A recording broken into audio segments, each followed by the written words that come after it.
de comenzar nuestro grupo. Si alguien ha venido esta noche por primera vez y nos quiere decir su nombre voluntariamente, con mucho gusto darle la bienvenida. ¿Alguien ha venido de este lado por primera vez? ¿Ustedes? Bueno, ¿tu nombre es? Salomón Herrera. Salomón. Bienvenido. ¿De Colombia? ¿De qué parte de Colombia? San Andrés Isla. San Andrés. Bienvenido. ¿Usted, señora? Por segunda vez. Ah, bueno, su cara siempre era conocida, ¿no? La hermana de Sarita. Yo sabía que la cara de ella me era conocida. Acabo de llegar de Bolivia. De Bolivia, pues te damos la bienvenida y oramos mucho por Bolivia. Gracias. ¿Alguien ha venido por acá por primera vez del lado acá?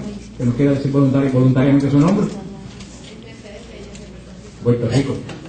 Lina, de Puerto Rico también. ¿De qué parte de Puerto Rico? Guaynabo. Aunque por ahí dicen que la Semana Santa más famosa que Sevilla es la de Juana Díaz. Dicen por ahí, dicen por ahí. Pero competencia. Los Reyes sí, los Reyes no lo discuto, pero en la Semana Santa pronto de Sevilla tenemos que discutir ese asunto. Entonces, estoy pensando hacer un viaje a Juana Díaz la Semana Santa en vez de a Jerusalén a Juana Díaz una peregrinación.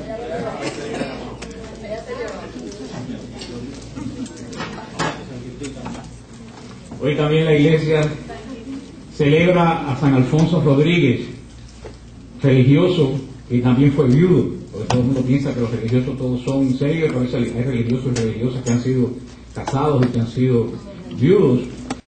De hoy es un típico viudo, comerciante, portero por 45 años de un colegio, poco instruido en las ciencias del mundo, pero un verdadero místico. San Alonso nació en Segovia, España, en 1533, hijo de un comerciante acaudalado.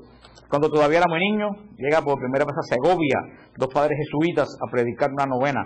Ellos eran el beato Pedro Fabro, discípulo de San Ignacio de Loyola, y se hospedaron en casa de los padres de Alonso, donde le enseñaron el catecismo, así como los buenos consejos de los jesuitas. En poco tiempo, su esposa, su madre y uno de sus hijos hace renuncia de sus bienes a favor de sus hermanos, y a nada le ata este mundo, y marcha a Valencia para tratar de ser admitido en la compañía de Jesús. Los superiores ven que no está preparado para escalar el sacerdocio por falta de estudios y por su edad ya madura. Por fin, el 31 de enero de 1571 fue admitido a formar parte de la compañía para empezar en el noviciado. Este será el escenario de toda su vida. Allí emitió sus votos y allí se destacó día a día en el servicio del Señor y de sus hermanos. La portería de este convento será la palestra donde se santificará. Un día, con un calor espantoso, iba pensando en la belleza de la Virgen, estaba sudando y agotado por el peso de cuánto había recogido pidiendo limosna. Se le aparece la Virgen, limpia su sudor y le pregunta si la ama. Y así 3 veces, Alonso la ama más que a sí mismo. La Virgen se lo llevó al cielo con ella. Era el 31 de octubre de 1617. Escribió cosas muy bellas, gozó del amor de Jesús y de María. El Papa número 233, Pablo V, llevaba las riendas de nuestra iglesia. Un santo que fue religioso, que también fue papá y también fue viudo. O sea que la santidad está... Gloria, no te embulles. La santidad está al alcance de... Sí, porque la veo mirándome como diciendo yo también puedo llegar. Santa Isabel Seton, la primera santa americana. Santa Isabel Seton era viuda y madre de 6 muchachos y fundadora de orden religioso. O sea que mucha gente piensa que los santos todos son célibes y no, hace poco se acaba también de beatificar a los padres de Santa Teresita de Lisieux. Sí, están en proceso de beatificación. Creo que los beatificaron ya y los padres y la madre de Santa Teresita tuvieron 5 hijas monjas y una de ellas santa. Vaya, como dicen, de tal palo. Brevemente, todos conocemos la fiesta que el mundo celebra hoy. Me dijeron que hablara de Halloween, pero no voy a hablar porque creo que llevamos muchos años hablando de lo mismo. Para los que no saben, brevemente, los que no saben, que no había puesto todavía la hora. ¿Qué hora es? ¿No había puesto la hora nueva todavía? Vi que eran las 10, dijo, oye, que rápido se me fue el tiempo. La fiesta que celebra el mundo hoy de Halloween es una fiesta originalmente de los celtas de esa zona de Irlanda, del norte de Europa, una fiesta pagana en honor de dios Samhain, que es el dios de la muerte, donde decían que el dios de la muerte, un día como hoy, venía por las casas y tocaba la puerta, y si no le daban ofrendas en la puerta de las casas, pues le hacía daños a las familias que no le ponían ofrendas. Por supuesto, eran los sacerdotes druidas los que pasaban recogiendo las ofrendas. Hoy en día también, como hoy, se quemaban esclavos y de acuerdo a qué forma morían, adivinaban el futuro. La iglesia condenó esta fiesta, y una fiesta que tenía la iglesia el 6 de mayo, que era la fiesta de todos los mártires. Los que han estado en Roma, los que han estado conmigo esta última vez que fuimos, que yo los llevé al Panteón, el Panteón, que es la iglesia más antigua de Roma, que era un templo pagano de la época de Roma. Es el edificio mejor conservado de Roma, un edificio que tiene más de 2000 años, espectacular, con una cúpula gigantesca. El Papa consagró esa iglesia, que era los dioses de Roma, la consagró en honor a todos los mártires de la iglesia. Era la iglesia de los santos mártires, como sigue siendo hasta hoy. Pero entonces trasladó la fiesta de los mártires del 6 de mayo al 1 de noviembre y la instituyó como la fiesta de todos los santos, que es la fiesta que celebramos mañana. Lo que mucha gente no sabe, la gente piensa que mañana es la fiesta de San Juan Bosco, de Santa Teresita, de Santa Teresa, pero no. La fiesta de mañana es la fiesta de todos aquellos que alcanzaron el reino de Dios y son santos. La fiesta no es de los santos canonizados, la fiesta es de todas las personas que están en el cielo. Se celebra mañana. Las familiares de nosotros que están en el cielo, toda esta fiesta es la que se celebra mañana. Todas las personas que han alcanzado el reino de Dios. La iglesia instituyó esa fiesta el día primero de noviembre, porque en el día de hoy se hacía la víspera de todos los santos. Que era la víspera de todos los santos.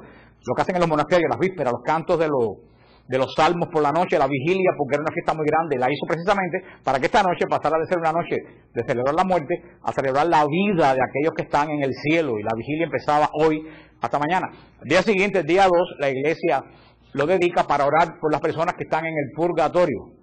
Por eso, mañana es el día de la gente que está en el cielo. Los que se murieron y están en el cielo, su fiesta es mañana. El día 2 no celebramos nada, oramos por las personas que aún no han llegado al cielo. La gente piensa que el día 2 es la fiesta de todos los difuntos. No, es la fiesta de todos los que están en el purgatorio. La fiesta de los que ya pasaron el purgatorio no es el día 2, es el día primero. Y así la fiesta de Halloween, de ahí viene la palabra Halloween, All Hallow Eve, la víspera de todos los santos. Y a esa fiesta se perdió, inclusive estuvieron prohibidas con penas de cárcel en Europa, y en las 13 colonias también estuvieron prohibidas por los protestantes, hasta que el siglo antes pasado, en el siglo XIX, unos comerciantes de Boston comenzaron a hacer otra vez, a revivir la fiesta de All Hallow Eve, pero con las tradiciones de los celtas. Por supuesto que ya no adoraban a ningún dios Samhain. Eso es estúpido pensar que esta gente hicieron con esa idea. Lo que hicieron era burlarse de esta fiesta, haciendo que los niños se disfrazaran con fantasmas y que le dieran dulce. Era una fiesta más bien que nada burlándose de la fiesta de los celtas. Y así fue por muchos años, una fiesta, un carnaval infantil. Hasta que en los años 1960 y tantos comenzó el culto satánico en los Estados Unidos. Ahí fue cuando la cosa se complicó. Mientras era una fiesta de niños, eso no era un carnaval, no tenía nada que ver. Pero en los años 1960, cuando comienza la primera iglesia satánica en San Francisco, aprobada por el gobierno con las iglesias satánicas en Estados Unidos tienen, y en el mundo, en Inglaterra peor, tienen los mismos derechos que la iglesia cristiana. En Inglaterra peor, porque ya en Inglaterra han puesto capellanes satánicos en el army, con los mismos grados que los capellanes anglicanos y católicos.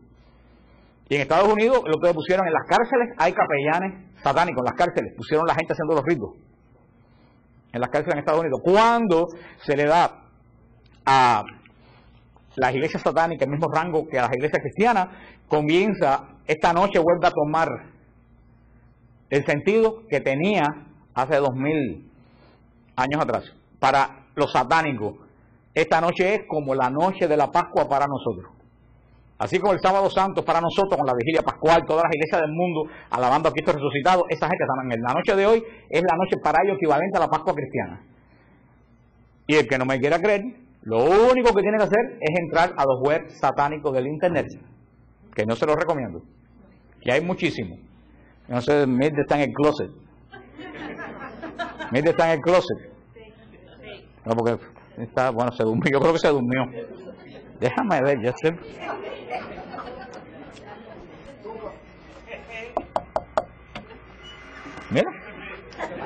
Trick or treat, sí. No, yo estaba dormida. Yo quería poner a Mildred de testigo, porque una vez que yo estaba haciendo un trabajo para Radio Paz, cuando yo perdí mi tiempo en explicar el Halloween, que tal después viene para el tú dices que no es malo, así que para evitar la confusión ya no digo yo absolutamente más nada, pero cuando yo hacía programas, sí, porque es una locura que en un programa de Radio Paz digan que es malo y en el otro digan que no es malo, eso es lo que acaba de crear más confusión todavía. Pero Mildred testigo que una noche yo estaba haciendo un programa para el Halloween en Radio Paz y entré a un web satánico. ¿Tú te acuerdas, Mildred? Tuve que llamar a Mildred porque me empezó a faltar el aire. Me pareció que me empezaron a apretar el pecho así para ahí. Tuve que llamar a Mildred para cobrar por mí, porque yo me hizo todavía. Hermano, lo que ese web tenía, la presentación que tenía, un web magnífico, y lo que decían que iban a hacer en esta noche, lo dicen, no está escondido, lo dicen, lo anuncian las horas, los lugares, los sacrificios, todo lo ponen. Hay decenas de web en el internet, que no les recomiendo a nadie que entre, porque te digo que a mí espiritualmente Pero no estoy diciendo algo que es fantasía, porque es comprobable. Y los que no lo quieren comprobar, después van a ver todos estos días siguientes, van a ver en la televisión, niños que se pierden, que aparecen Pampers embarazados de sangre, yo no sé dónde, piensan a ver todas estas cosas que hemos visto en años anteriores.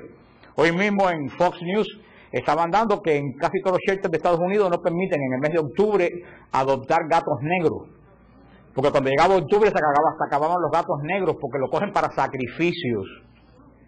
Ustedes estuvieron contando en un culto aquí en Miami que metían los gatos negros en los microwave y los ponían y los explotaban. Quiero decirle que esta noche es una noche que se hacen cosas negativas, espirituales muy fuertes en todo el mundo. No solo los satánicos, la gente de la magia negra también, oigan a ver del mercado, todas las cosas que anuncian que para que hagan. O sea, es una noche que así que se está invocando el otro anda totalmente desbocado, que no tiene poder contra nosotros definitivamente, pero ya no es más nunca una fiesta como lo era en los años 50 o como en los años 40, porque ya se han mezclado dos cosas muy extrañas en esta noche. Así que esta noche lo mejor que uno hace es mantenerse alejado de todo eso. Y a la gente que me dice que es una fiesta inofensiva, yo digo que deje salir a su niño a las 9 de la noche de puerta en puerta a pedir caramelos sin nadie. ¿Ustedes creen que lo hacen? Entonces no es una fiesta inofensiva. Después estamos viendo los caramelos llenos con cuchillas, con pinchos. Hermano, lo que pasa es que tenemos mala memoria, pero las cosas que vemos todos los años, ya hace 2 o 3 días empezaron los fuegos en Detroit, que le dan candela a las casas. Empezaron los fuegos, darle candela, ya murió una familia entera en una casa. O sea, hay cosas muy raras en esta noche, así que es una noche para, si se invoca al otro, nosotros invocar al que tiene poder sobre el otro, que es el Espíritu de Dios. Vamos a hablar hoy, porque estamos en tiempos de apostasía, de tanta confusión,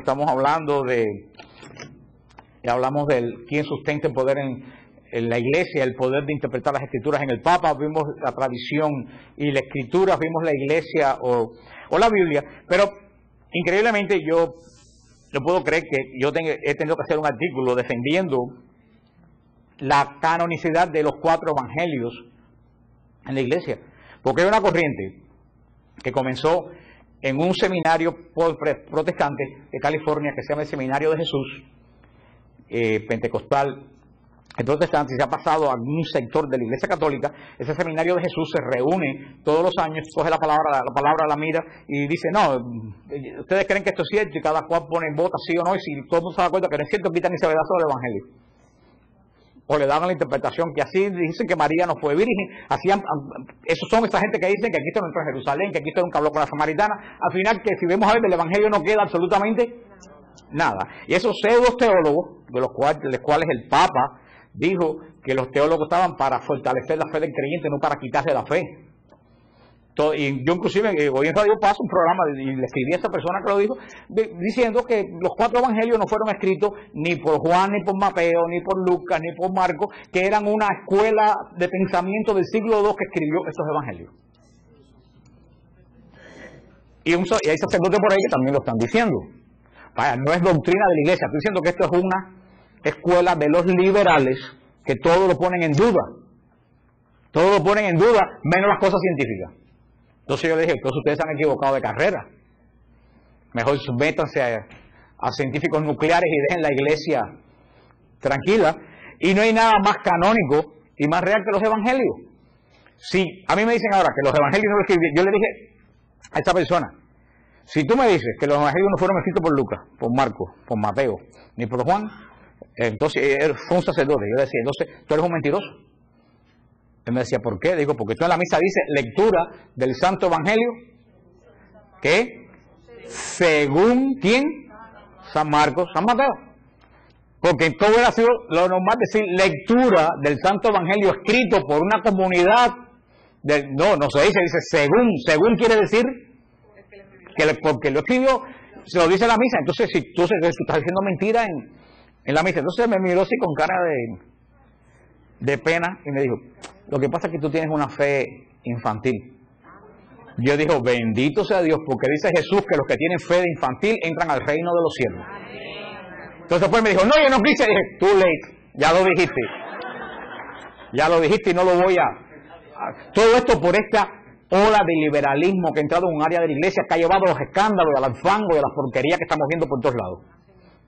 Porque lo que hemos visto que el liberalismo que se coló en la iglesia en los años 60, lo único que ha traído es desgracia a la iglesia. Yo tuve que escribir este artículo, vamos, para que nadie lo confunda, porque aunque venga alguien con un cuello romano y le diga algo que está en contra del magisterio de la iglesia, aunque esa persona tenga un cuello romano, está diciendo ¿qué cosa? Mentira. Aunque venga una doña con un velo de monja y una toca por aquí, te diga algo que está en contra de lo que dice el magisterio de la iglesia, está diciendo mentira. Aunque venga un obispo con el gorro rojo y te diga algo en contra del magisterio de la iglesia, está diciendo mentira. ¿Tú sabes lo único que no puede ser mentira? El Papa cuando habla en materia de fe y de moral. De ahí para abajo, porque me lo dice, ay, pero es que me lo dijo un sacerdote. Si te dijo algo que no está en el catecismo, está diciendo mentira. Me lo dijo un obispo. ¿Qué cosa fue Marcel Lefebvre? Un arzobispo y fue excomulgado porque hizo el cisma de la iglesia. O sea que los obispos se equivocan, los sacerdotes se equivocan, y las monjas se equivocan, y los laicos también se equivocan. Lo único que no se equivoca ¿quién es? El Papa cuando habla en materia de fe y de moral es cátedra. Porque cuando él habla como persona privada también se equivoca. Porque hay mucha gente que se confunden por un velo o por un altacuello. Y por eso debemos tener el catecismo de la iglesia. Si lo que me dicen no va de acuerdo al catecismo de la iglesia, está diciendo mentira. Y así se lo tenemos que decir. Como se lo dije yo, padre, usted es un mentiroso. Punto.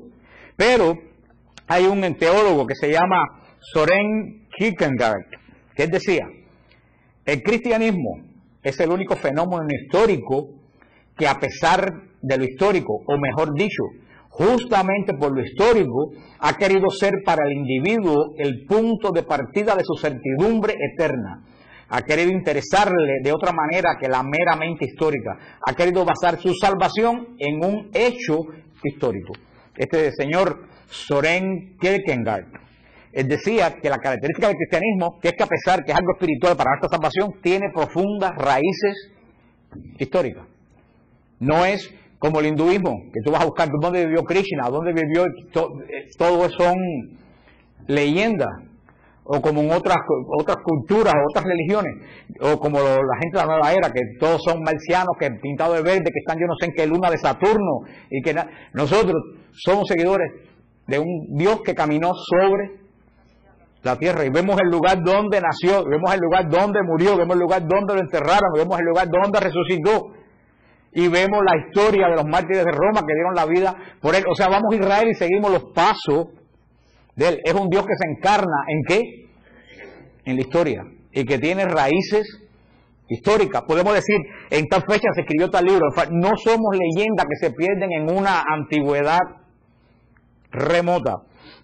Estamos en estos tiempos de gran apostasía. Tenemos que tener esto muy claro. Como dijo San Pablo, como San Pablo en la carta a los Romanos, capítulo 1, versículo 18, dice, en efecto, la ira de Dios se revela desde el cielo contra la impiedad y la injusticia de los hombres, que por su injusticia retienen prisionera la verdad. Porque todo cuanto se puede conocer acerca de Dios está patente ante ellos. Dios mismo se lo dio a conocer, ya que a sus atributos invisibles, su poder eterno, su divinidad, se hacen visibles a los ojos de la inteligencia desde la creación del mundo por medio de sus obras. Por lo tanto, esos no tienen ninguna excusa. En efecto, habiendo conocido a Dios, no lo glorificaron ni le dieron gracias como corresponde. Por el contrario, se extraviaron en vanos razonamientos y su mente insensata quedó en la oscuridad. Haciendo alarde de sabios, se convirtieron en necios. Esto que dice San Pablo en 1 Corintios, 1 de Romanos 18 en adelante, lo que estamos viendo ahora. Gente que se han metido tanto en ciencia que haciendo alarde de erudición, ¿en qué se han convertido? En necios. Decía un sacerdote jesuita del Líbano, de la isla de la tierra de Zacarías, el otro día, que se está metido en eso, decía, mientras los musulmanes reafirman cada vez más su creencia, nosotros en la iglesia estamos arañando la base del cristianismo, poniéndolo todo en duda. El día que la base se desmorone, el edificio se cae arriba y nos aplasta. Mientras tú ves que los musulmanes y los judíos cada vez están más firmes, nosotros en el cristianismo estamos poniéndolo absolutamente todo en duda, criticándolo todo. Hermanos, cuando el cristianismo se derrumba, nos va a aplastar a todos. Porque para un árabe musulmán, Chávez, Fidel Castro, Evo Morales, el presidente Bush y el Papa son exactamente lo mismo. Son cristianos, aunque no crean algunos de esos ni en su abuela. Cuando ellos dicen cristianos se refieren a todo el mundo occidental que están en guerra con ellos. Eso es lo que la gente no acaba de entender. También lo que decía Jesús en San Mateo 11:25.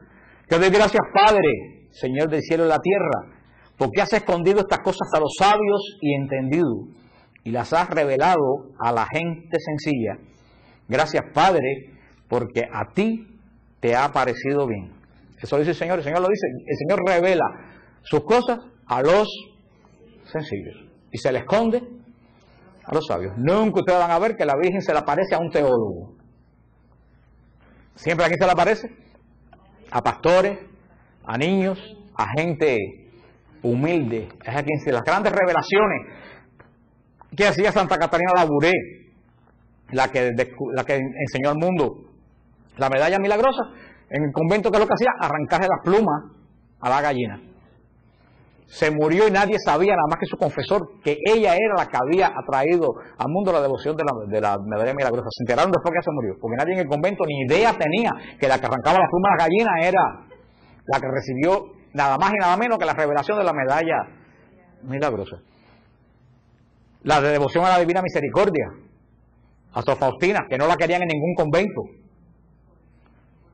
El Sagrado Corazón, a Santa Margarita de Alacoque, una monjita humilde de un pueblo perdido de Francia. La Virgen de Lourdes, a Santa Bernadette Soubirous, que tenía 12 años y no podía tomar la comunión porque no se podía aprender el catecismo.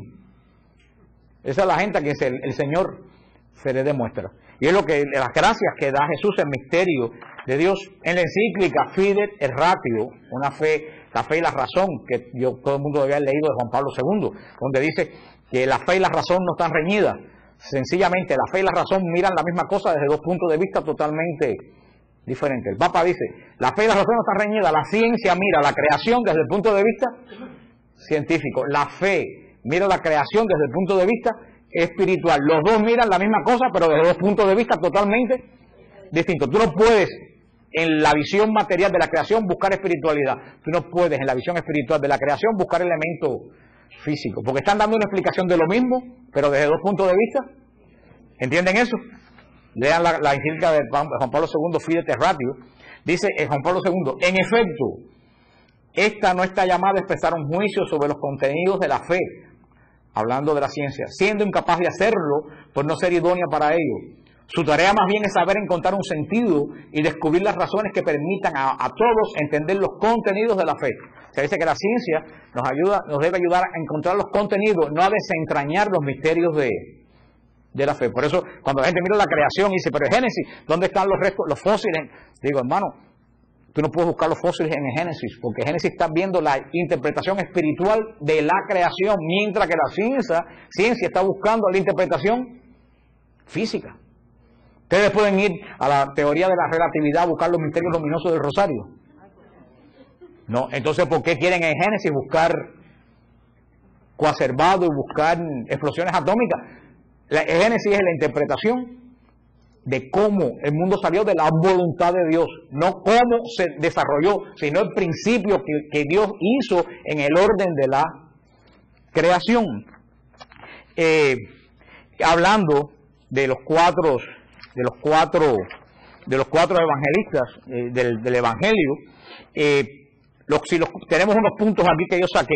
Y dice, si los cuatro evangelistas no escribieron los evangelios, entonces, oigan bien esto, que como dice el coronel Matías María, oigan bien esto, si los cuatro, son elementos que les doy para que ustedes puedan defender esto, si los cuatro evangelistas no escribieron los evangelios, entonces no tenemos testimonio directo de Jesús.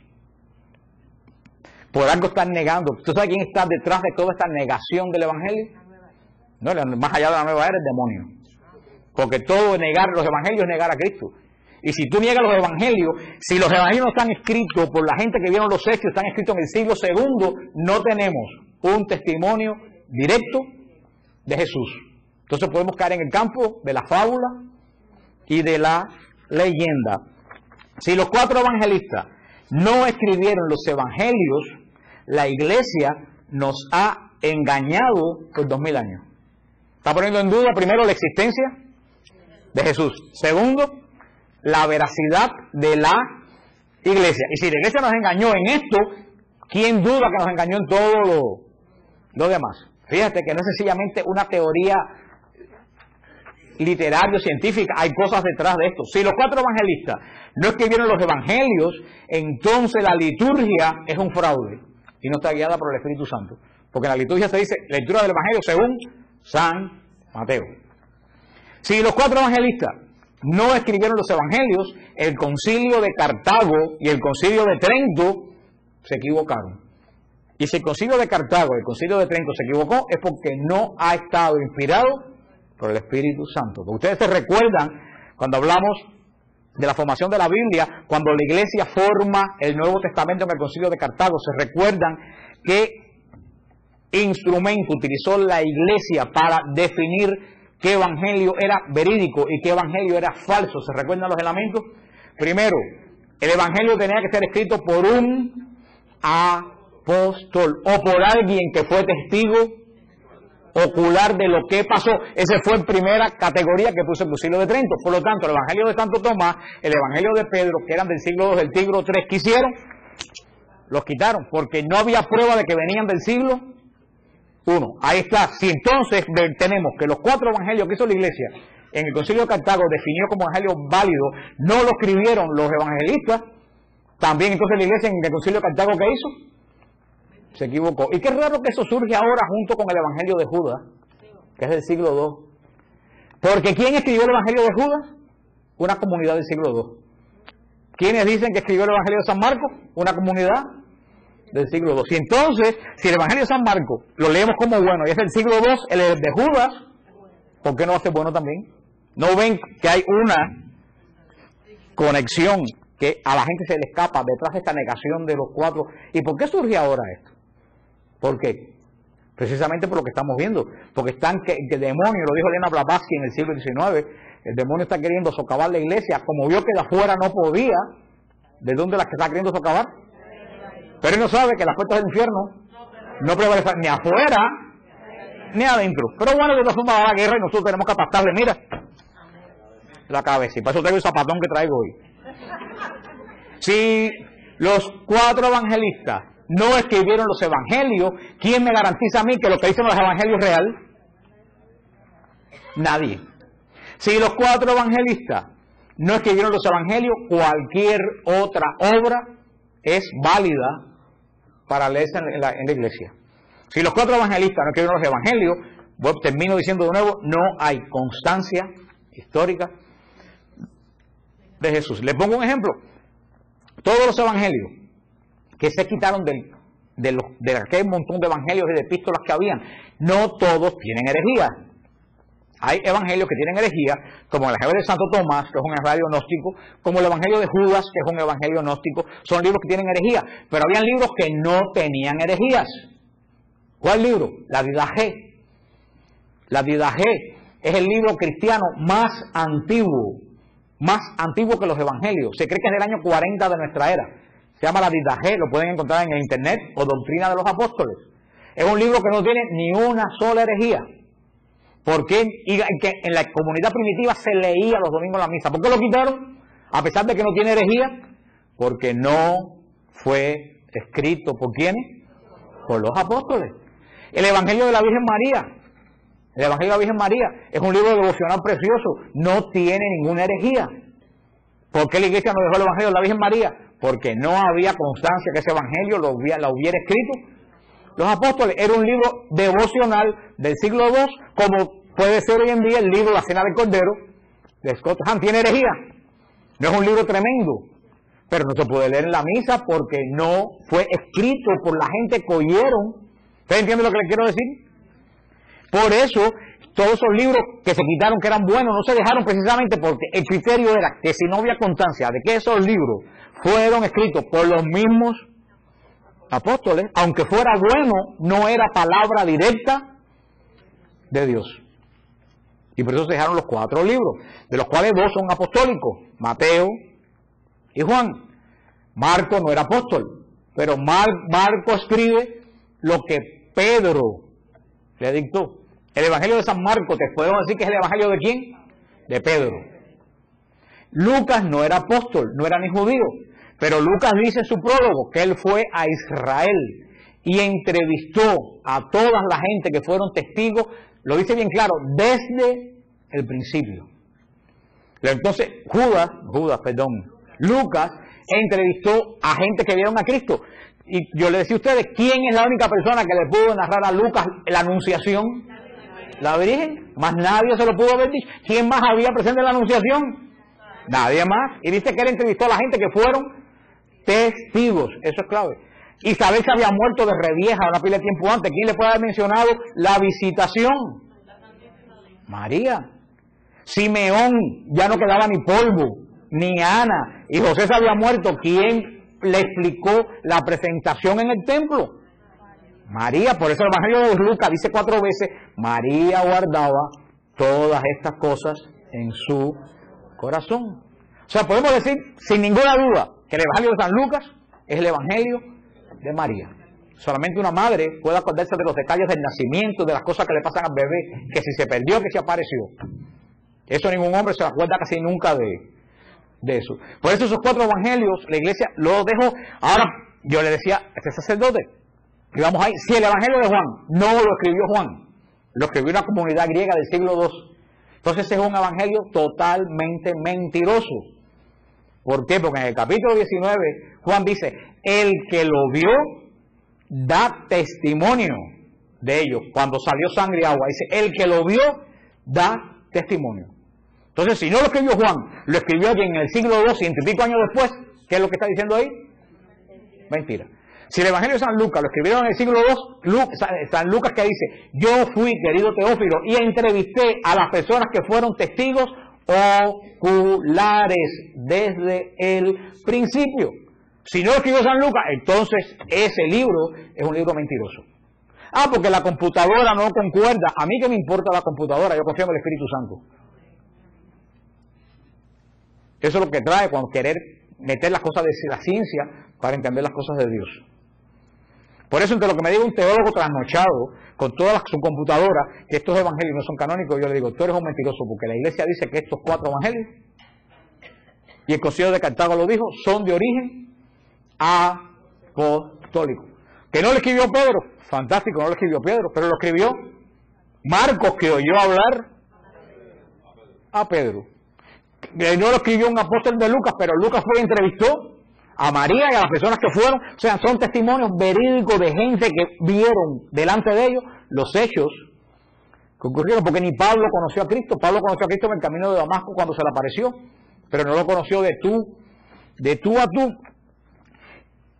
Eso, hermano, es lo que nosotros tenemos que dar testimonio, que tenemos que tener bien claro, que si los evangelios no fueron escritos por los evangelistas, no hay testimonio de la resurrección de Jesús. Tenemos el testimonio de Juan, que dice Juan que él entró a la tumba y vio los lienzos revueltos por el suelo y el sudario doblado en una esquina. Tenemos una persona que lo vio. Ahora, si esto lo escribieron en el siglo II, 200 y pico años después, ¿quién me quita a mí que esto no es una...? Claro, los que creen eso es lo que empiezan a decir. Entonces, la samaritana nunca habló con Jesús porque la samaritana es una representación de Samaria, es una disertación teológica. Claro, porque están creyendo que el origen de estos evangelios no son apostólico. Apostólico. Y tenemos, hermanos, que salir al frente de esta corriente, que gracias a Dios no es la corriente de la iglesia, es en algunos sectores de la iglesia altamente liberales, que son los que han traído toda esta desgracia que está ocurriendo en la iglesia, porque todo este escándalo que ha habido viene de la liberalización de las costumbres dentro del clero. Y de andar en el pulovito y en el jean y en la chancleta metido con todo el mundo por ahí. De ahí es donde viene toda esta desgracia que estamos nosotros viendo, de la confianza de los fieles con los sacerdotes. De, oye, mi socio, ven acá. ¿Qué es eso? Yo tengo amigos míos que fueron amigos míos, que yo conocí de niños, son obispos hoy en día. Y yo pongo la vida, digo, oye, fulanito, yo digo monseñor, porque tiene una unción que yo tengo que respetar. De esa falsa de respeto es de donde viene, de no ver en esa persona un ungido de Dios. Pensando que si nos congraciamos con el mundo va a venir. Y nos congraciamos con el mundo, que fue lo que vino para la iglesia, el pecado del mundo, pero no vino la santidad de nosotros, nos ofrece a ellos. Porque lo dice bien claro el Señor, fueron tras dioses vanos y se volvieron vanos también ellos. Yo no tengo que ir al mundo con una tanga para que la gente venga a la iglesia. Si la gente viene a la iglesia, aparte que no quedaría nadie aquí, pero sí, pero yo digo eso, porque queremos hacer juego de voleibol para que vengan los muchachos. No, hermano, yo no tengo que hacer un juego de voleibol para que vengan los... Si el joven viene a la iglesia para un juego de voleibol, cuando no haya voleibol, no vienen. Voleibol van a South Beach. ¿Tú entiendes lo que le quiero decir? Hemos cogido la técnica totalmente equivocada. Los mormones tienen a los muchachos en bicicleta y no les hacen juego de voleibol, ni fiesta, ni nada. Les dan la doctrina pura, que es lo que la gente quiere. Pero ese traen una firma de Chicago judía a hacer una campaña de marketing y de propaganda para que la gente dé dinero. ¿Pero en qué estamos? Y lo dijo el Santo Padre el otro día, la caridad católica no es la Cruz Roja. Nosotros no hacemos caridad para ayudar a los demás, hacemos caridad porque Cristo nos mandó a amar a los demás. Pero hay que tener cuidado porque el mundo se está metiendo y esto es parte, ese berrinche es parte de todo. Desde el siglo I, la iglesia ha proclamado que los evangelios son obra de estos 4 escritorios sagrados. Aquí tengo algunos testimonios. Papías, obispo de Heriápolis de Frigia, en el año 125 de nuestra era, nos atestigua a través de Juan el presbítero, discípulo de Juan Evangelista, que Marcos era intérprete de Pedro y que Mateo, discípulo del Señor, escribió en arameo sobre las cosas hechas y dichas por Jesús. Este testimonio lo recogió más tarde el historiador Eusebio de Cesarea. Vemos que en el año 125, ya Papías dice que Juan y que Mateo escribieron los evangelios. Ahora va a venir a mí un sapo del año 2006 a decirme que Papías, que estuvo a 60 años de eso, se equivocó y que él sabe lo que está diciendo. Tertuliano en África, en el año 160, afirma que los 4 evangelios tienen la misma autoridad. San Ireneo, en el año 170, obispo de León, discípulo de Policarpo, que era discípulo de Juan el Apóstol. O sea, Juan el Apóstol enseñó a Policarpo y Policarpo enseñó a Ireneo. Hay solamente una sola generación entre los apóstoles y Ireneo. Es lo que dice Ireneo. Mateo escribe cuando Pedro y Pablo evangelizaban Roma hacia el año 50 en lengua hebrea. Marco transmite la predicación de Pedro hacia el año 65. Lucas, colaborador de Pablo, escribe el evangelio enseñado por a los gentiles entre los años 67 y 70. Juan escribe en Éfeso hacia fines del siglo I. Esto lo escribe un hombre a 40 años de que esta gente escribieron los libros. Tú me vas a decir que alguien en el año 2000 y pico me viene a negar lo que dice prácticamente un testigo. Pero ¿en qué mundo? ¿Qué es lo que está pasando en la iglesia? Que esto lo diga la nueva era, no me preocupa, pero que se diga dentro de la iglesia en círculo. Después salen de ahí esa gente diciendo, ay, pero si el padre fulano de tal lo dijo, debe ser verdad. Orígenes, en el año 185 de nuestra era, escribe en Egipto y nombra a los 4 evangelios en el orden que escribieron. Clemente de Alejandría, en el año 200, habla de los 4 evangelios que conocemos hoy y habla sobre la tradición, cómo se formaron. Hasta finales del siglo II ya existía en Roma el canon que está en los museos hoy en día, que se llama Fragmento de Muratori. Eso está en los museos hoy en día. El Fragmento de Muratori es muy famoso. Documento que contiene la lista de los libros del Nuevo Testamento que la Iglesia de Roma consideraba inspirado y apostólico. Y están en los museos. Ahora va a venir alguien porque una computadora le dijo que el lenguaje no se... Confía en las computadoras, mira lo que pasó cuando la elección del presidente Bush.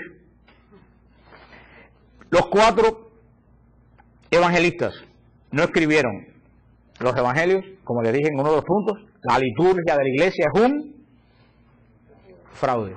Como explicamos cuando el Apocalipsis, la liturgia de la iglesia no es un servicio religioso. La liturgia de la iglesia no nace de la cabeza de un hombre que la inventa. La liturgia de la iglesia viene del cielo. La liturgia no es algo de la tierra que va al cielo. La liturgia nuestra es algo que del cielo viene a la tierra. La lectura del evangelio en la misa, el poder no está en la inteligencia que razona el evangelio. El poder del evangelio en la misa está en que tu espíritu recibe la palabra. En tu espíritu. Es la palabra que se proclama por la boca, que se graba ¿dónde? En tu espíritu. No es que tú la lees y la entiendes. En la clase de Biblia tú lees la palabra y la entiendes con tu mente. En la misa esa palabra entra y penetra tu espíritu. Por eso que en la lectura, en la misa no se debe leer el evangelio en un librito, porque la misa no es para leer, la misa es para oír. Por eso que me decía un hermano, ¿por qué los católicos no llevan la Biblia a misa? Digo, porque la misa no es un estudio.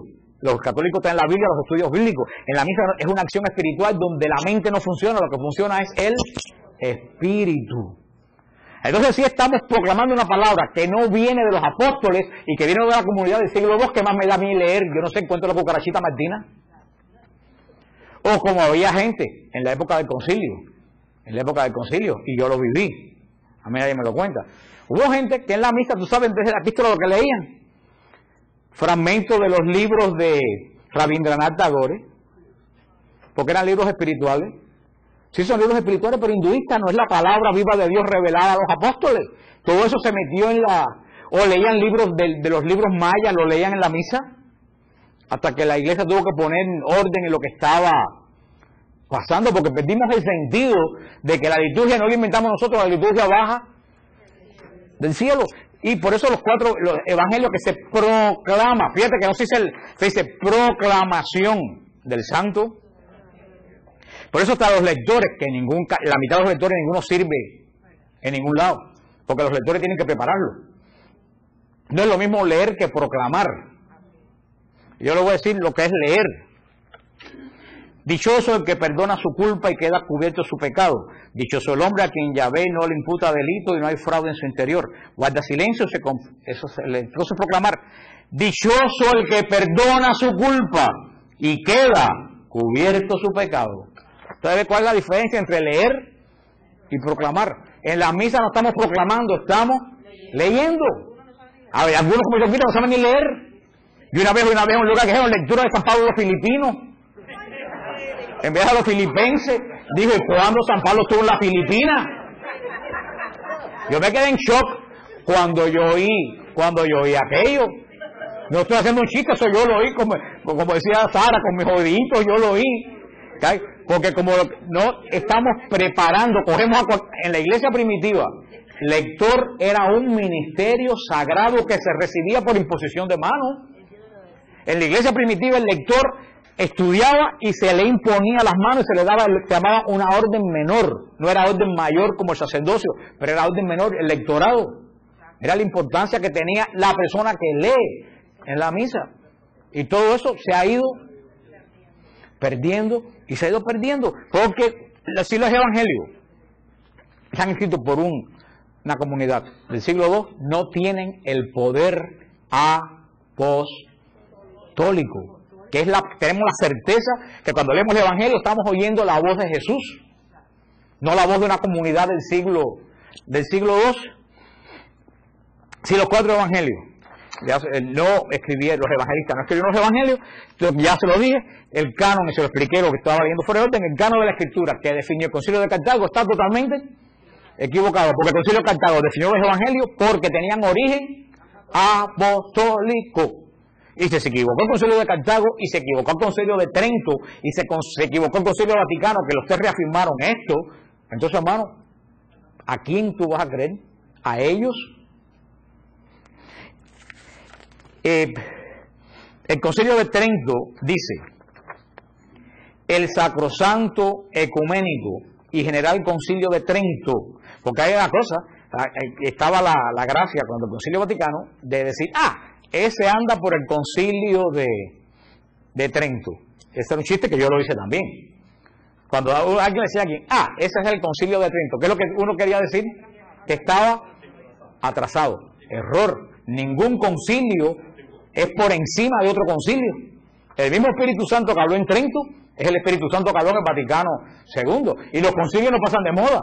Error craso. Que decía, es la misa del Concilio de Trento. Mira, Benedicto XVI está a punto de aprobar de nuevo la misa en latín. Ya lo dijo lo anunció el cardenal Arinze, que está a punto de aprobarse sin pedir permiso. Cualquier iglesia puede volver a dar la misa tridentina, lo que lo quiera. Porque, hermano, es que en la iglesia no hay nuevo ni viejo, porque Jesús siempre es el mismo ayer, hoy y siempre. O como los cantos, ese canto es viejo. No hay cantos viejos. Para mí no hay canto más hermoso que ese canto que se cantaba hace 1.000.000 de años cuando yo tomé la comunión. Oh, buen Jesús, yo creo firmemente que por mi bien estás en el altar. O que el salmo que se cantaba que decía, como siervo que a la fuente de agua fresca va a ver. Esos cantos son hermosos. ¿Cómo van a decir que ese canto ya pasó? ¿Qué es esto? ¿Qué cosa es esto? ¿Para bailar o qué cosa es esto? Que es un concurso de... Hay cantos nuevos bonitos y hay cantos viejos bonitos. Hay cantos nuevos horribles y hay cantos viejos. El canto gregoriano, que es la oración, no hay nada más espiritual que te mueve el espíritu que el canto gregoriano. Entonces la iglesia quitó el canto gregoriano porque somos modernos. Entonces la nueva era los cogió y graba CD de canto gregoriano. Y todo el que medita va a buscar los cantos que nosotros desechamos. Dejamos de creer en los ángeles y la nueva era agarró los ángeles. Entonces, la gente moderna está recogiendo lo que la iglesia está votando.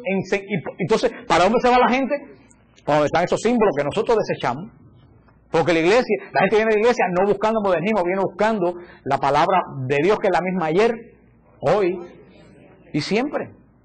Eso es el gran fallo. Y como decía, el Sacrosanto Ecuménico General Concilio de Trento, congregado legítimamente en el Espíritu Santo y presidido de los mismos tres legados de la sede apostólica, reponiendo siempre por objeto que, exterminados los errores, se conserve en la Iglesia la misma pureza del Evangelio que, prometido antes en la Divina Escritura por los profetas, promulgó primeramente por su propia boca Jesucristo, Hijo de Dios y Señor nuestro, y mandó después a sus apóstoles que lo predicasen a toda criatura, como fuente de toda verdad conducente a nuestra salvación y regla de costumbres. Considerando que esta verdad y disciplina están contenidos en los libros escritos y en las tradiciones no escritas, que recibidas de boca del mismo Cristo por los apóstoles, o enseñada por los mismos apóstoles, fue inspirada por el Espíritu Santo y ha llegado de mano en mano hasta nosotros, siguiendo los ejemplos de los padres católicos, pues Dios es el único autor de ambos, así como la mencionada tradición perteneciente a la fe y a las costumbres que fueron dictadas verbalmente por Jesucristo o por el Espíritu Santo y conservadas perpetuamente sin interrupción en la Iglesia Católica. Resolvió el concilio además unir este decreto el índice de los libros canónicos para que nadie pueda dudar cuáles son los que reconoce este sagrado concilio. Pues si alguno no reconociere por sagrados y canónicos estos libros enteros, con todas sus partes, como ha sido costumbre leerlos en la Iglesia Católica, y se hallan en la antigua versión latina llamada Vulgata, y despreciase a sabienda con ánimo deliberado las mencionadas tradiciones, sea excomulgado.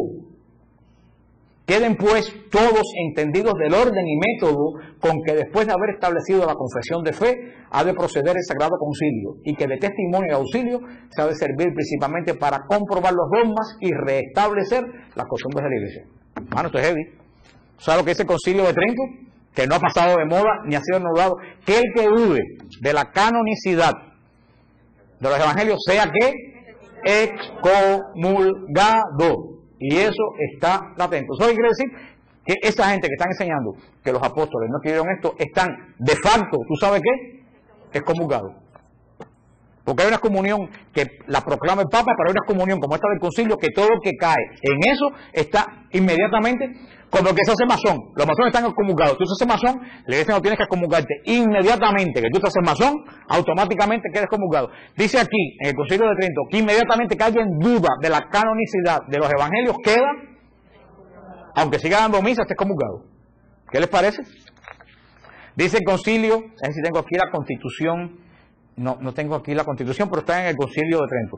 Dice la Constitución del Vaticano II, la Declaración Dei Verbum, dice en el punto 7, dispuso Dios benignamente que todo lo que había revelado para la salvación de los hombres permaneciera íntegro para siempre y fuera transmitido a todas las generaciones.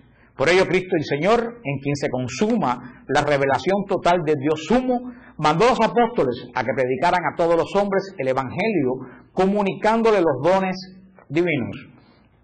Este Evangelio prometido antes por los profetas lo completó Él y lo promulgó con su propia boca, como fuente de toda verdad salvadora y de la ordenación de las costumbres, lo cual fue realizado fielmente tanto por los apóstoles, que en la predicación oral comunicaron con ejemplos e instituciones lo que habían recibido por palabra, por la convivencia y por las obras de Cristo, o habían aprendido por la inspiración del Espíritu Santo, como por aquellos apóstoles y varones apostólicos, que bajo la inspiración del mismo Espíritu escribieron el mensaje de la salvación.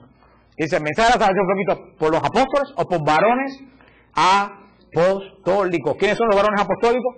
Marcos y Lucas, que son varones apostólicos porque convivieron con los, dice en el capítulo 18 de la Declaración de Verbum, nadie ignora que entre las Escrituras, incluso del Nuevo Testamento, los evangelios ocupan con razón el lugar preeminente, puesto que son el testimonio principal de la vida doctrinal del Verbo encarnado.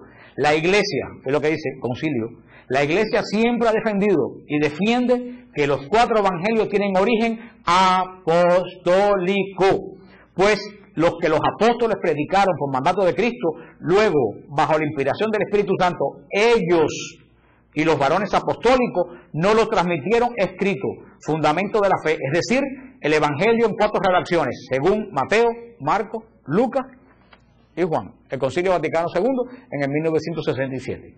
O sea, no, dice, ya terminando, me quedan 5 minutos, dice el Catecismo de la Iglesia en el punto 107. Los libros inspirados enseñan la verdad como todo lo que afirman los agiógrafos son los escritores, o autores inspirados, lo afirma el Espíritu Santo. Se sigue que los libros sagrados enseñan sólidamente, fielmente y sin error la verdad que Dios hizo consignar en dichos libros para salvación nuestra. Si los autores del Evangelio no fueran los evangelistas, esto que dice el concilio fuera totalmente falso, porque ¿quién me garantiza a mí que alguien en el siglo II puede escribir fielmente lo que hizo Cristo Jesús?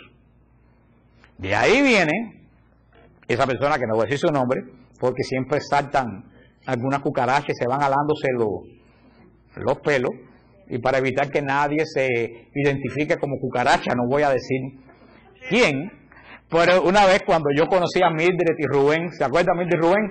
El siglo pasado, Rubén, Mildred y yo coincidimos en una clase de los profetas que dio una persona muy conocida en la arquidiócesis de Miami, y en el año, fue como el 2001, ¿verdad? No, que el 2001, y oye, se me fue el santo, como el 81, fue como en 1981, coincidimos allí, y me costó el curso $75. En el 81, $75 para un Marielito era dinero, porque yo ganaba $400 al mes. Coincidimos allí, y resulta cuando empieza el curso, esta persona tan sabia empieza a decir, no, porque Cristo nunca entró a Jerusalén el Domingo de Ramos. Fue que los que escribieron el Evangelio, como la profecía de Zacarías dice que Cristo va a entrar en el Domingo de Ramos, pues para dar sentido mesiánico de que Cristo entró, escribieron que Cristo entró a Jerusalén. Y la Magdalena María no le lavó los pies a Jesús con ánfora. Eso quiere decir que en el ánfora el óleo fue ungido. Y yo fui, primera vez que yo oía eso. Y después dice, no, porque la samaritana nunca habló con Jesús en ningún pozo. Eso quiere decir que Samaria es Jerusalén. Entonces yo me paré. ¿Ustedes se acuerdan, Rubén? Yo me paré y yo le dije, Yo me quiero decir que todo lo que dice el Evangelio no pasó. Dice, no, ¿cómo usted me explica eso? Dice, no, porque como pasó mucho tiempo, ahí viene, como pasó mucho tiempo en que se escribió el Evangelio, a la gente se les olvidó y reconstruyeron la vida de Cristo en base a las profecías. Entonces se les olvidó, dije, ¿y qué hizo el Espíritu Santo en ese tiempo? Entonces me miró y me dijo, es que estas clases no es para todo tipo de mentalidad. ¿Me acuerdas, Reverendo, lo que yo le dije? Yo dije, me alegro en el alma que mi mentalidad no sea la suya. Cogí mi Biblia y perdí $75. Y yo creo que Rubén y Mita estaban grabando, ¿verdad? Yo creo que no volvieron a grabar más después de aquello. Hermano, de esos fangos, de esas aguas, vienen estos fangos que nosotros nos cogen y nos tienen ahora hasta aquí. De esas aguas, porque cuando se pone en duda todo lo que es santo, si tú vas poco a poco quitando la santidad y quitando, como decía San Agustín, si tú desnudas a Dios, lo único que queda es el ridículo. Dios es misterio. Dios es misterio. Usted no ve en las películas cuando alguien le arranca la ropa y sale corriendo sin ropa, que es lo que hace todo el mundo. Se ríe. No, cuando en una película alguien le arranca la ropa y sale y se queda con la chaqueta en la mano, todo el mundo se ríe, porque es el ridículo. Y eso es lo que hemos querido hacer con Dios. Hemos querido desnudar a Dios para que la gente lo entienda. Y lo decía San Agustín, si tú entiendes a Dios, ese no es Dios. Dios es incomprensible. Tú no puedes entender a Dios. Dios reside en el misterio. Y por eso la liturgia antes era de espalda a la gente. No para que la gente no viera lo que estaba pasando. Es que la liturgia como Dios es misterio. Y cuando hay misterio tú te pones reverente. No cuando todo te lo ponen delante de la vista. ¿Qué cosa hay que hacer ahí? Nada más que qué. Que mirar. Ya no hay misterio. Eso, a ver qué me queda aquí por decir. Porque he ido saltando según ya le dije lo que lo dice Juan, el que vio testimonio.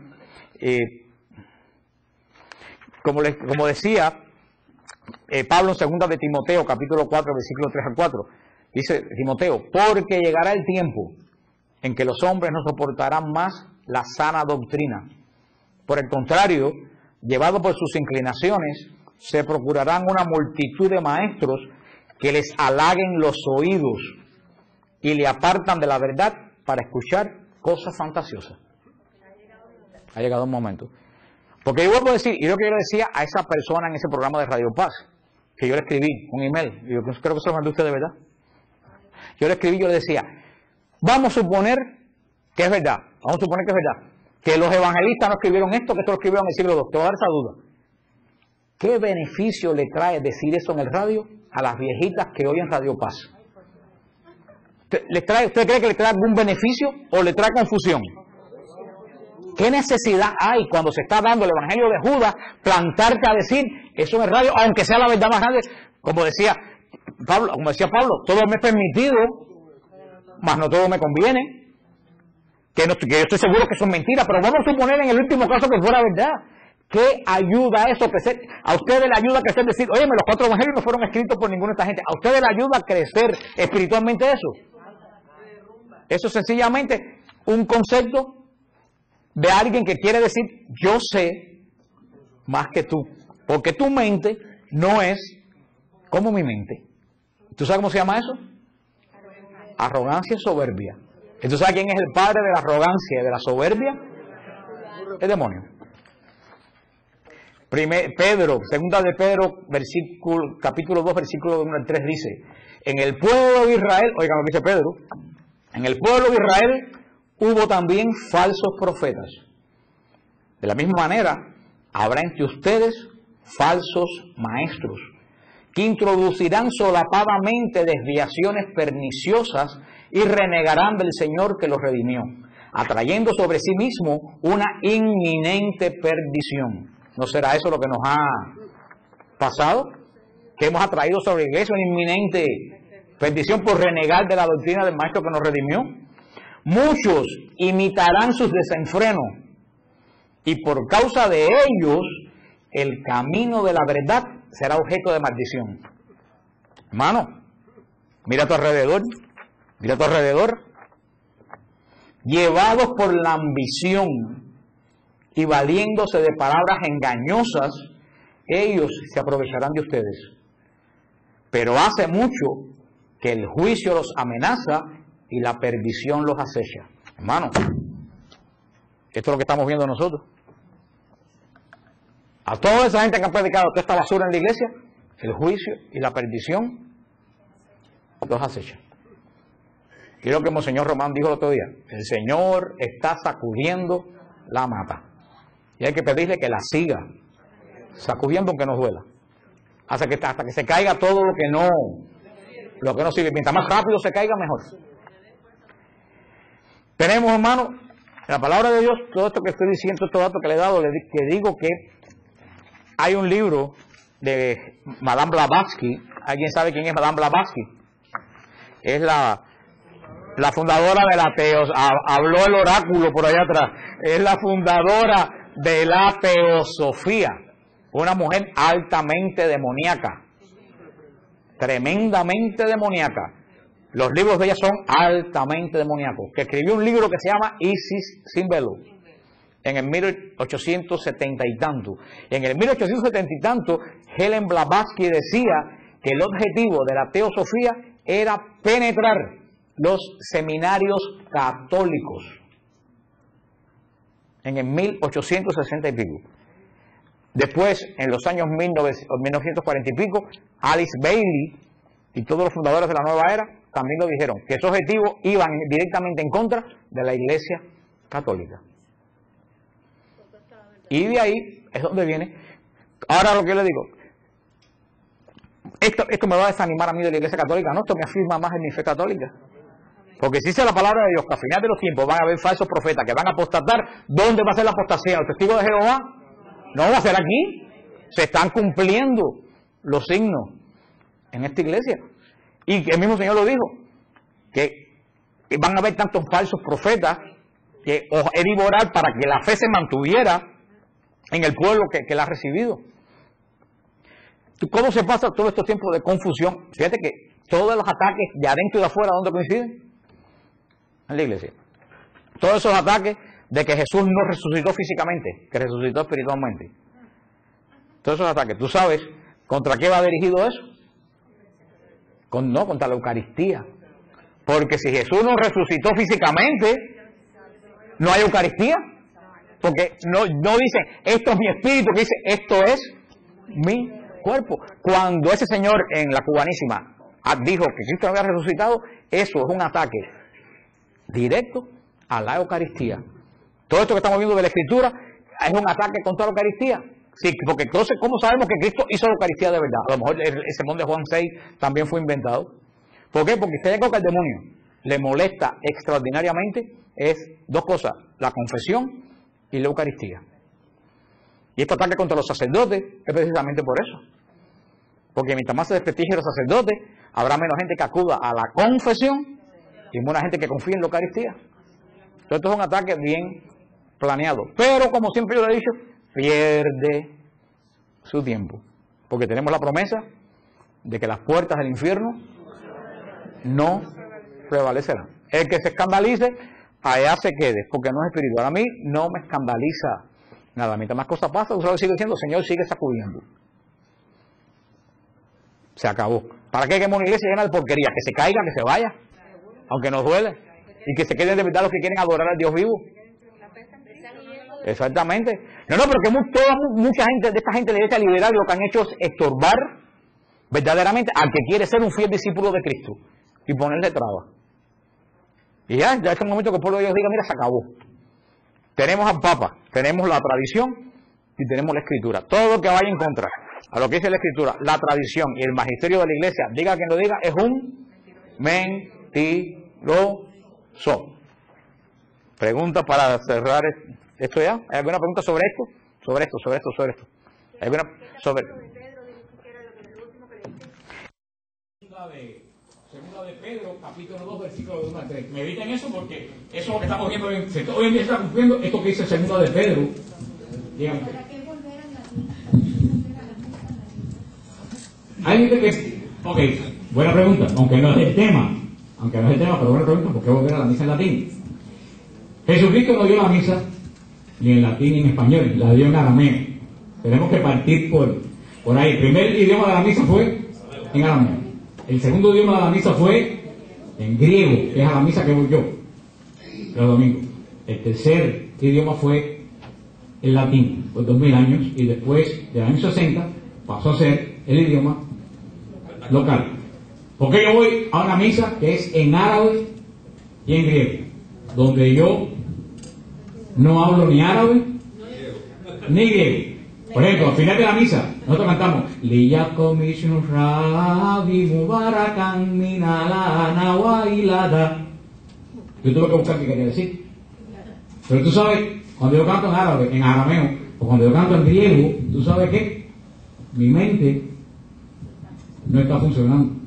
¿Tú sabes lo que está funcionando? El espíritu. Yo siento más esas palabras que si las estuviera sacando de mi mente de memoria. Porque la estoy cantando, no estoy esforzándome en pensar lo que estoy diciendo, la estoy cantando con el espíritu. Eso, claro, ya eso es para gente que esté un poco más en el espíritu. Que lo que quiso hacer Mel Gibson cuando quiso hacer la película de Cristo en arameo, sin subtítulos.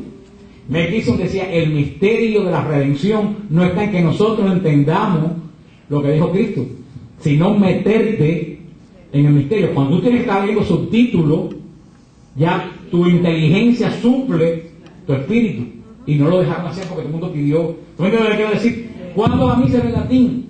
Si de verdad tú seguías la misa, porque si te ibas a poner a hacer la novena de San Judas Tadeo mientras daba la misa, no estabas haciendo nada. Eso sería educar bien al pueblo. Cuando tú estás en eso, tú te estás dando cuenta que tú no estás ni en una conferencia, ni en una clase de Biblia, tú te das cuenta que estás delante de algo que es verdaderamente misterioso, que te estás adentrando en el misterio de Dios de lo que tú no comprendes. ¿Me entiendes lo que quiero decir?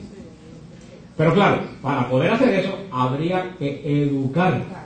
¿Qué pasó en la misa? Como fue 2000 años en latín, ya las últimas generaciones, la gente iba y buscaba crecer porque no se había educado al pueblo y no le había dado a entender el sentido de misterio que tenía la Eucaristía. Como cuando en la iglesia bizantina, católica, ortodoxa, cuando llega el ofertorio, el sacerdote entra. Hay una mampara con una puerta. ¿Se acuerda cuando yo lo expliqué en Nazaret? El sacerdote entra al altar y se cierra la puerta.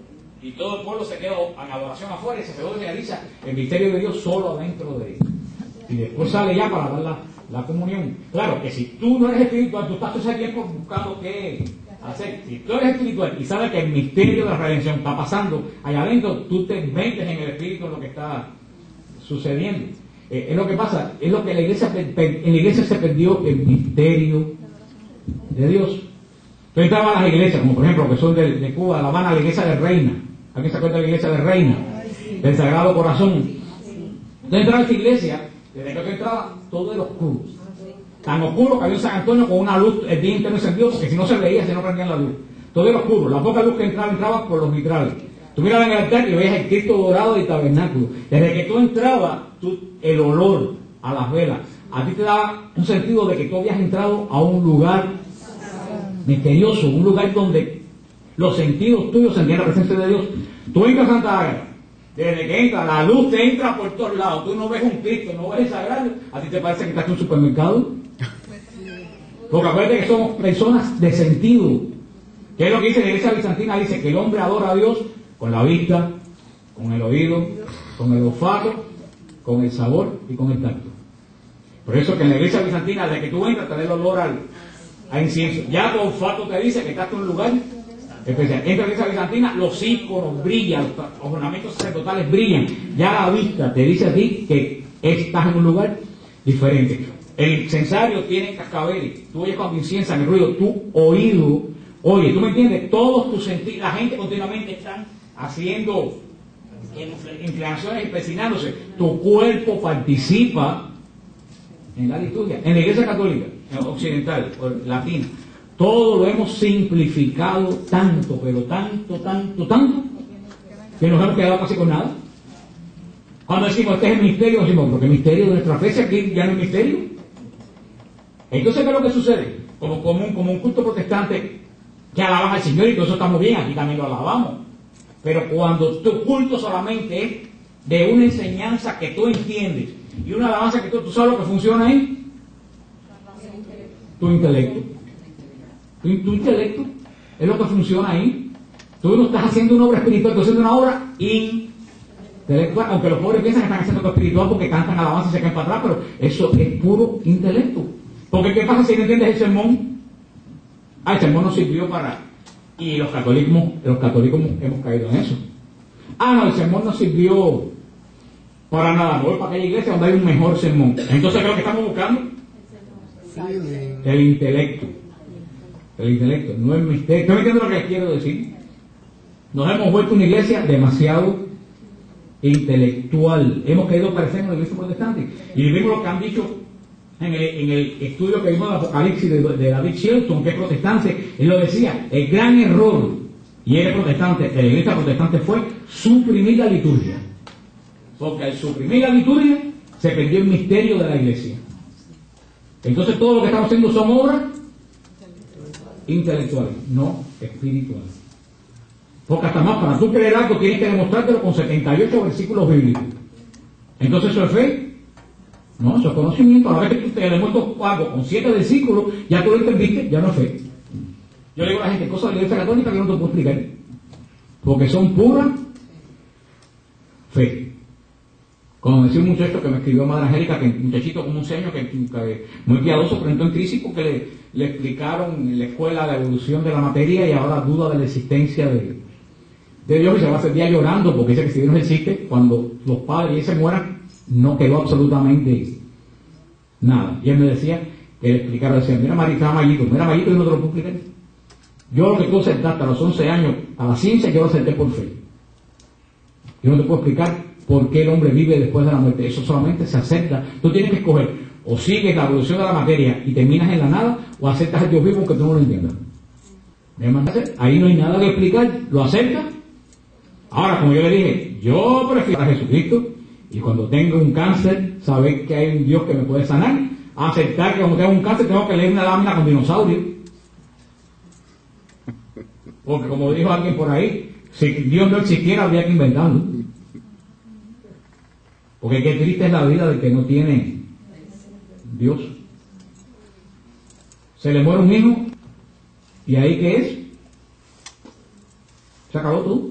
No hay nada más. Se muere la madre, el padre, pasó ahí, trabajas toda la vida como un mulo, después te da la sirisma, te quedas con la boca abierta y te mueres. Si quita a Dios, la vida tiene sentido ninguno. Así que por lo tanto es una ventaja creer en Dios porque no existe.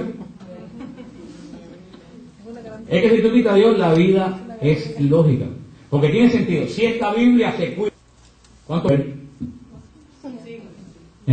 Esa vida es una cristal. ¿Qué tiempo puede durar? 400, 500 años. Hay papiros. ¿Tiene lógica que esta Biblia pueda vivir más que yo?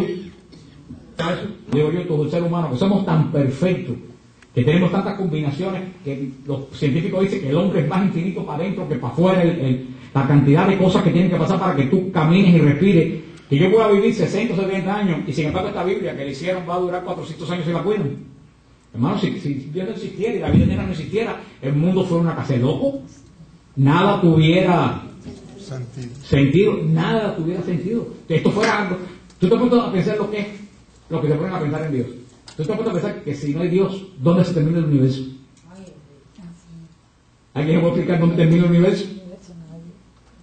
¿O qué es el universo? ¿O de dónde salió ese vacío tan grande? Entonces, al final, a lo mejor no hay nada, ni somos nosotros nadie.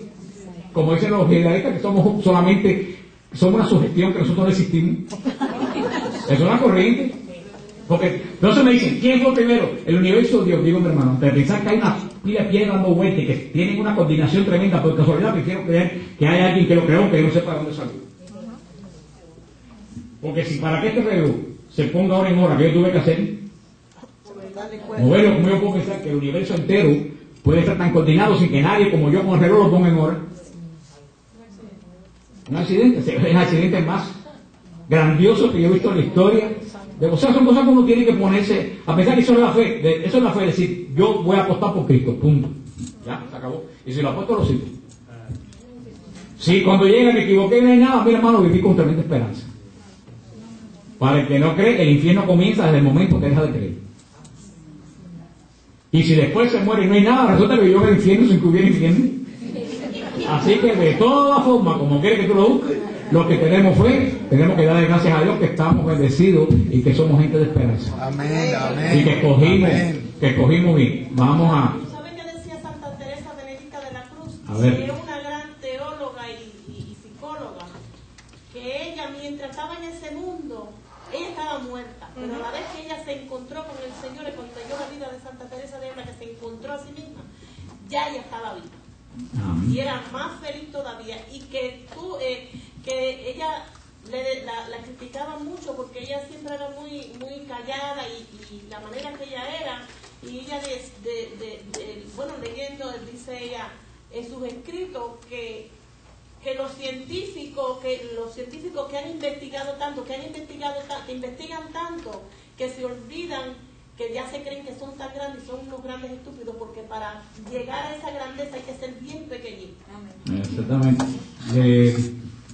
Yo decía una cosa, se me fue de la mente, es la arteria esclerosis, de lo que decía Dilcia, pero la verdad que con la vehemencia de Dilcia a mí se me olvidó lo que iba, se me fue el santo del cielo con lo que iba a decir. Para cerrar, dime. Podríamos decir entonces que quizás es más importante cuando uno escucha la proclamación de la palabra que cuando uno escucha la explicación del sacerdote. El sermón. Es que el sermón debe ser espiritual porque te va a transmitir lo que dice la palabra. Tú no vas a estudiar lo que dice la palabra. Por eso que el sacerdote no te dice, busca en tu Biblia el versículo 42, te está proclamando la misma palabra que se leyó.